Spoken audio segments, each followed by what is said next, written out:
Recording in progress. Hey guys, Onan here. So I have a question.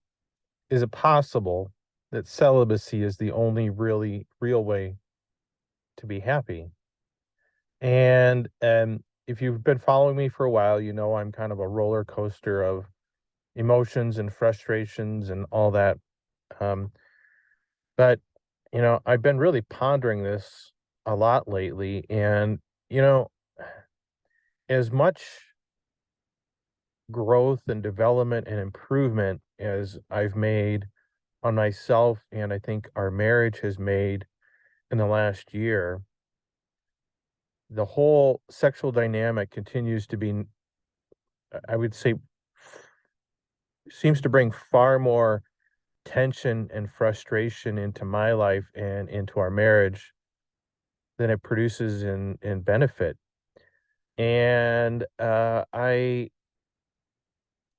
think I'm at a point where I'm starting to wonder, like I've spent literally, all of my marriage, 22 years, kind of thinking, hoping, praying that if I could just change this or make this better, that this really kind of near constant frustration will go away.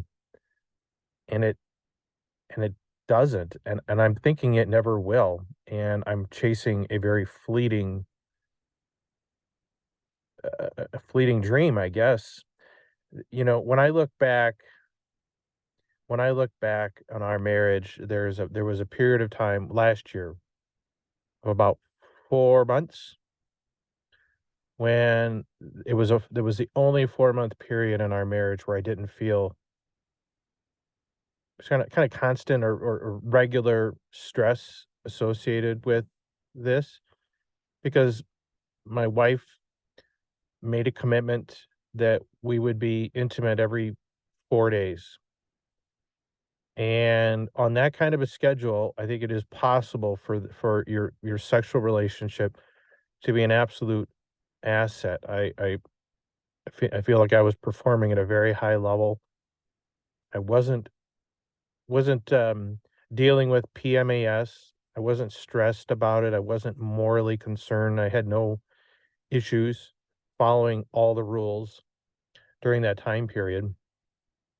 And so I really think that the only way that this is a net benefit to your marriage is if you can have a regular, consistent frequency.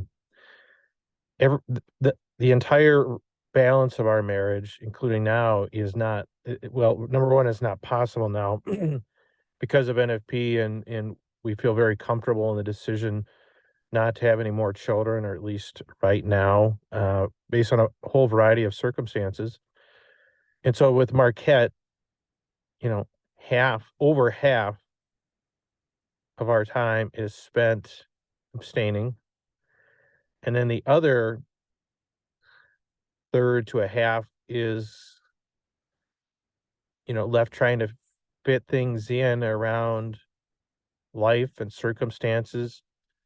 The last couple of nights have been um, thwarted. We're in the phase three. We're at the very end of this cycle, and the last two nights have been um, um, washouts because of a combination of our youngest not going to sleep and my wife just being tired and not really in the mood for it.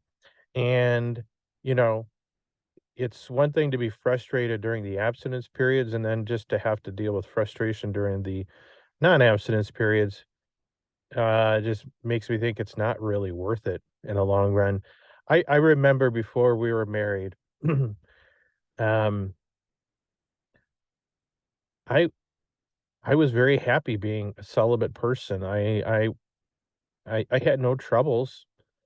Um, and I'm wondering if that isn't ultimately the actual solution, not even really from a moral perspective, but just from a practical perspective, because I know that even though there will come a time eventually when my wife goes through menopause and we, excuse me, don't have to deal with NFP, although, at our age, there's a really good chance that we have another 5, maybe even 10 years. My wife is 40, what is she, 40, 44.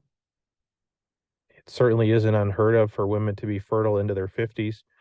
But let's say conservatively it's 5 years. I don't really want to go through another 5 years of this. And once we do get to um, menopause, unless she's willing to take hormone replacements, which I'm very skeptical she'd be interested in that, and I'm not even sure I would want that for her. But without hormone replacements, the little bit of desire she has now will go away entirely, and it will be, I think it'll just be more of the same frustration, probably.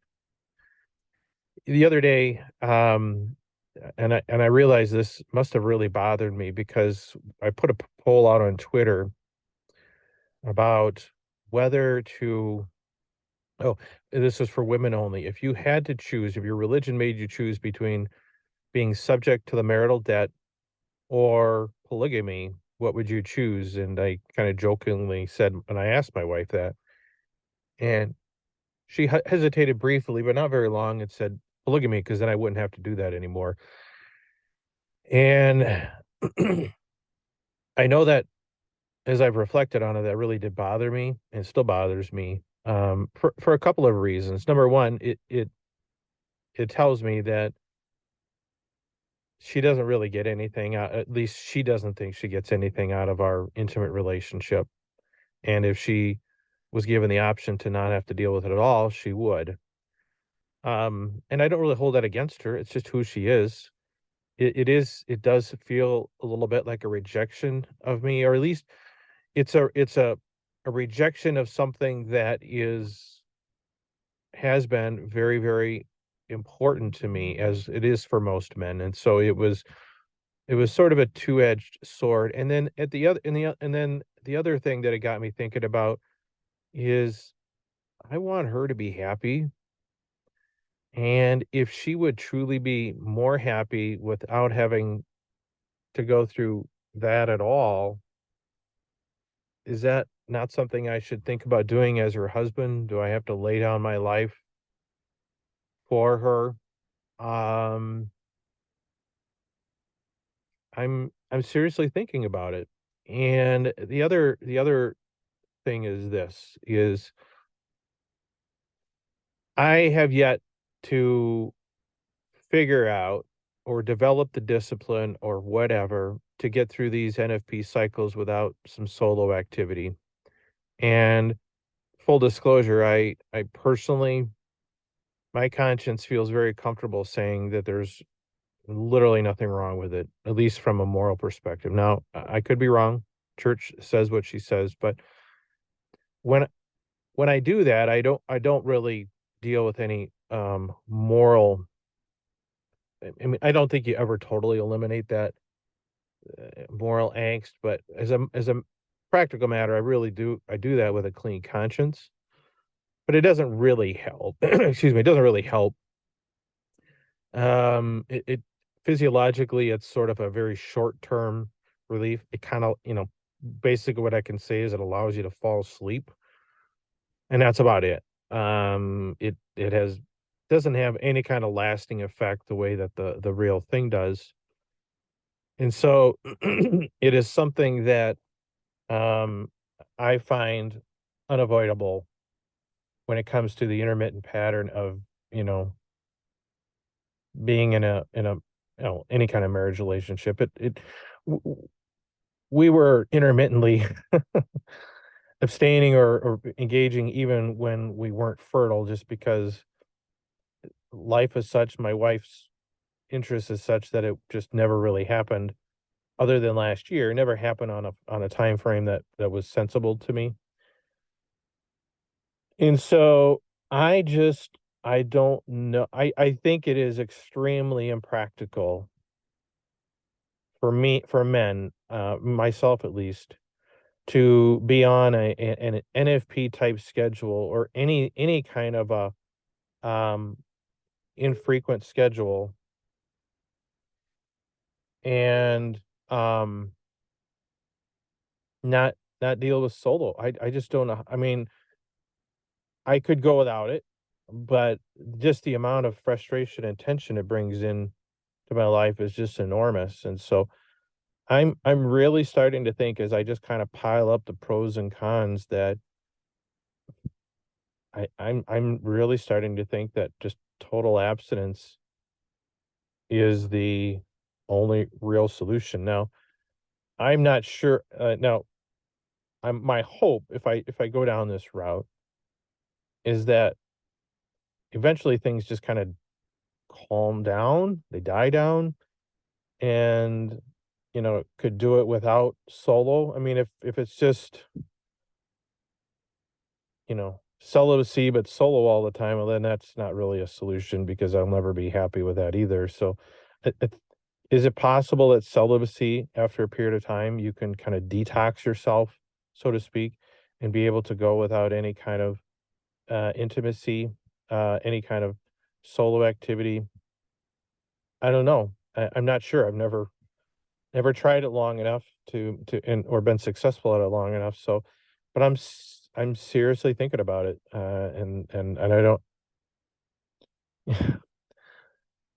It's one of those things where part of me wants to approach my wife, and she would be, I think she would be happy, but she would be very unhappy that I would do that because I, I think in some ways she likes having that level of control over me, and I think that's the hardest part about it. Is this part of your life is just something that's so important to you, but is just feels like it's always outside your control. You can't plan your life. You can't plan your mental attitude around something this important that is outside your control.